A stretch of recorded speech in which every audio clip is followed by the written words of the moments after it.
বাগ্মিতা তেমন তার গানের সুরও আছে এবং সব কিছুকে আমাদের কন্ট্রোল করে কেমন সুন্দরভাবে পরিচালনা করতে হয় সমস্ত কিছুই আমাদেরকে শেখায়। ওনার সবচেয়ে বড় কথা বিধাতার দেওয়া গলার স্বরটা খুব সাংঘাতিক।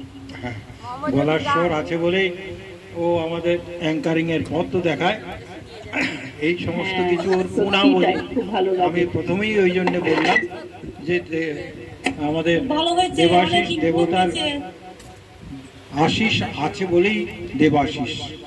যাই হোক, আজকের অনুষ্ঠানে প্রত্যেকটি সদস্য তাদের নিজস্ব ভঙ্গিতে যে সমস্ত গান, কবিতা এবং স্বরচিত কবিতা আমাদেরকে শোনালেন তা অত্যন্ত উপাদেয়।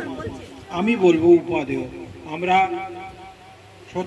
সচরাচর যে সমস্ত গুণীজনের গান শুনি বা কবিতা শুনি সেগুলি পরিশীলিত অন্যরকমভাবে, কিন্তু আমরা খসলার যে সমস্ত সদস্যগণ বা সদস্যরা নিজেদেরকে নিয়মিত পরিচর্যার মাধ্যমে, নিয়মিত অনুশীলনের মাধ্যমে নিজেদেরকে এই অবস্থায় এনেছি, তার জন্যে আমরা বোধহয় নিজেরাই নিজেদের জন্য ধন্যবাদ পাওয়ার যোগ্য।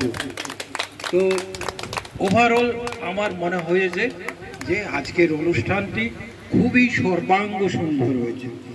আমরা সকল দর্শকবৃন্দকে এবং শ্রদ্ধা জানিয়ে শুভেচ্ছা জানাচ্ছি, ভালোবাসা জানাচ্ছি।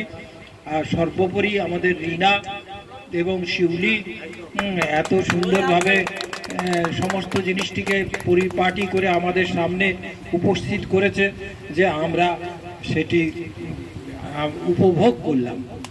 এই উপভোগের জন্য সকলকেই ধন্যবাদ জানাচ্ছি। আমি শেষকালে দেবশ্রী ম্যাডামকে অনুরোধ করব, উনি আজকে কিছু পারফর্ম করেননি, খালি বসে সব শুনলেন, শুধু শেষকালে একটু আজকের অনুষ্ঠান সম্পর্কে দুটার থেকে কথা বর্ণনা করবে। আজকের অনুষ্ঠানটি সর্বাঙ্গ সুন্দর হয়েছে, খুব ভালো লেগেছে, আমাদের সকলে খুব উপভোগ করেছি। প্রত্যেকের পারফরমেন্স, দেবাশিস এবং রামশঙ্কর স্যারের কমেন্ট খুব ভালো, সবকিছু খুব ভালো হয়েছে। Thank you. হাততালি সবাই মিলে একটা জোরে খসলার জন্য এবং সকলের জন্য। আজকে আমরা অনুষ্ঠান এখানেই শেষ করছি। সকলকে ধন্যবাদ।